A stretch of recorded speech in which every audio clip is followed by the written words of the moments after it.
we've like been in that situation a lot of times, and we all try to we call it defensive back ready. Everybody's ready to just read on the ball because it's gonna be a floating ball and everybody can react to it fast.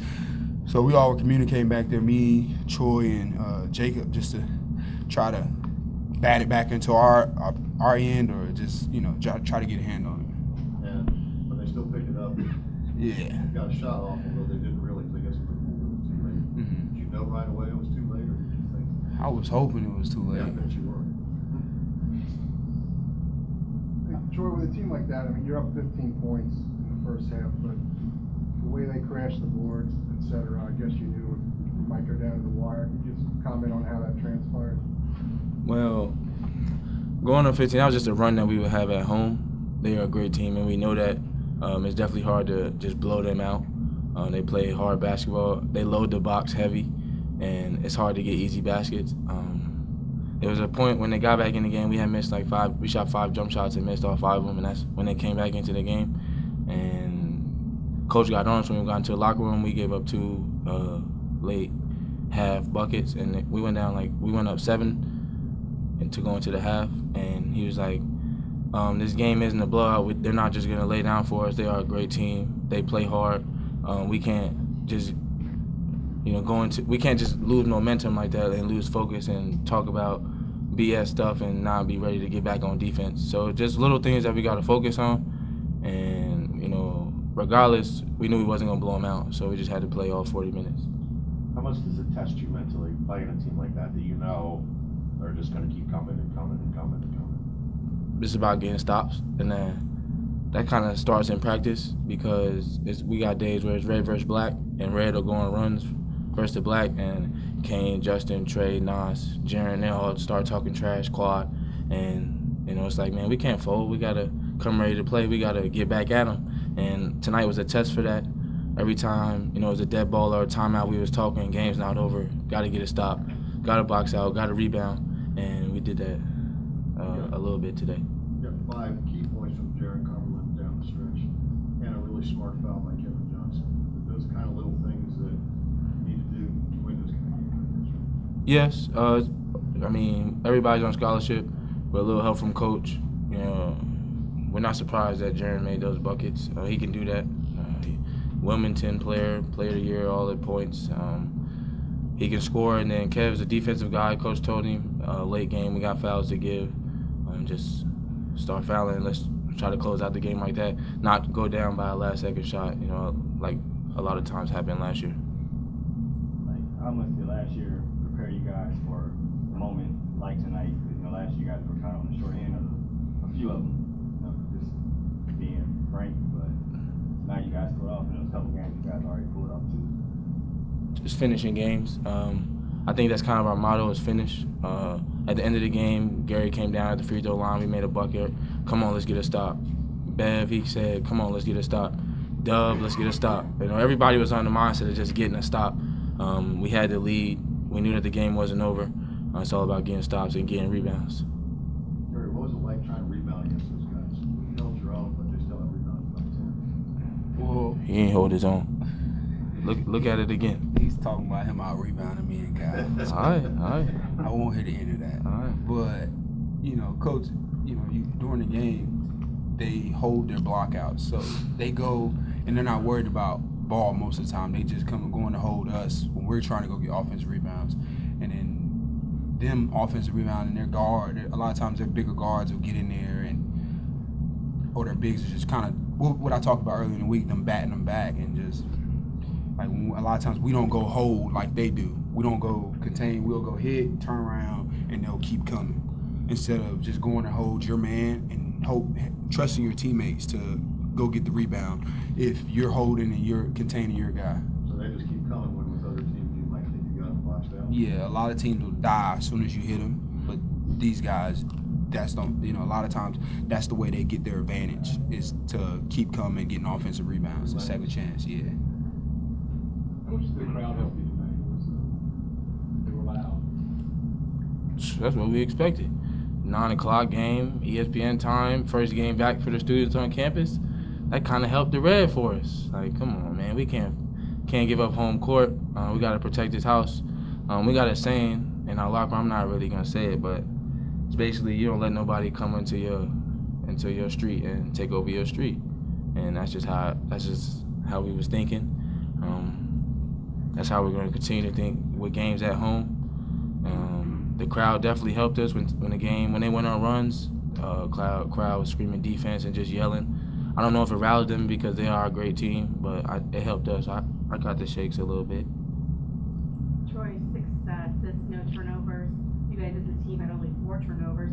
How much did protecting the ball tonight really come into play against a team like SMU? Especially versus teams like SMU, you can't win with turning the ball over. They load the box very well, and they're great. They take good charges, or take a lot of charges. We knew if we turned the ball over dribbling or trying to throw long passes, that would keep them in the game. That would give them a lead, score out easy transition points. Basically, in the 5-on-5 setting, it's tough to score, but teams, I'm pretty sure when they practice and they scout versus us is to try to get out in transition. So if we turn the ball over, that kind of helps them out. Gary, you had 12 of your 18 points, I think, early in the second half. Can you talk about that stretch where you're scoring pretty easily? Just trying to be confident, and our guys were finding me. Just really just stepping into shots and looking for the ball. Kyle hit me on 2 slips that the first one I didn't even know that he was ready to pass it, but a lot of times between him and Justin, you don't know when you're going to get it. So just being ready to finish and attack the rim when you catch it, and just staying in attack mode. They're hard to defend. They could have splintered when they were down 15, so you give them a lot of credit. They got a veteran team and an excellent coach, so it didn't surprise me.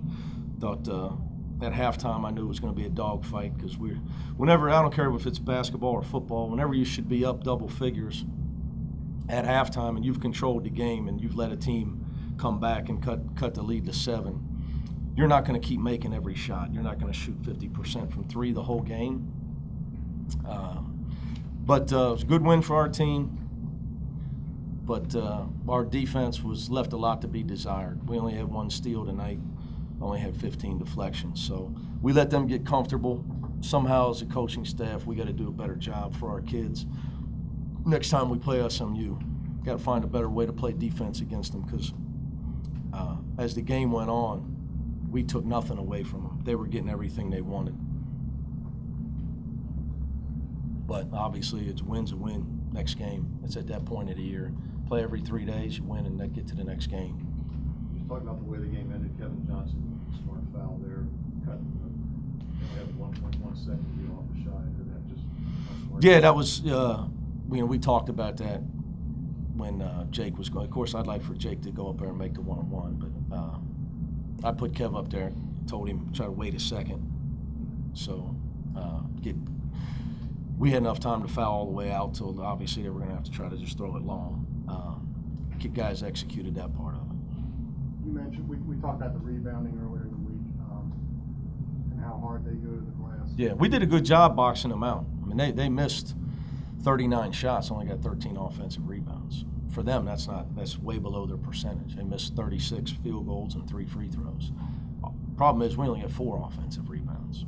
Our team is much more skilled in, we did 2 things well tonight. We passed the ball, took care of the ball, moved the ball, which when you do that, you're going to shoot the ball well. 19 assists, 4 turnovers. But at times, we're too finesse at times. When we had it going on offense, we didn't play any defense at all. That was our biggest problem. And then when you miss shots, we start to rely, we think we're going to make everything, and nobody's working hard for an offensive rebound. So we've got to, there's areas where we can improve. Offensive rebounding is definitely one of them. Kyle handled the physical nature of this game better? I thought he kept his composure. Defensively, I thought we put him in a lot of bad positions. Like I said, our game plan next time against them is going to have to be better. He got stuck in a lot of bad positions defensively. But he had 2 big assists to Gary and obviously 5 big baskets. And he got murdered, I thought, on 1 under the basket, but I guess I'll have to watch the film. 5 rebounds. We had 5 rebounds for he and Gary or nothing, Rebound per minute played is how we look at rebounds. So, you know, if you get a rebound for every 3 minutes you play, you're impressing a coach or a pro scout. Assuming we may not see you tomorrow, can you just give a brief word about East Carolina? I know nothing about East Carolina, except it's How in about Greenville, general- North Carolina, and they closed my favorite restaurant, Coach Lebo told me. So now I got to find a place to eat Saturday night. Yeah. No, but I mean, you go from a game like this to. Yeah, well, we play we play Sunday, Wednesday, Saturday. Like I just told the guys, you know, at this point in time, rest is extremely important. Taking care of your body is extremely important.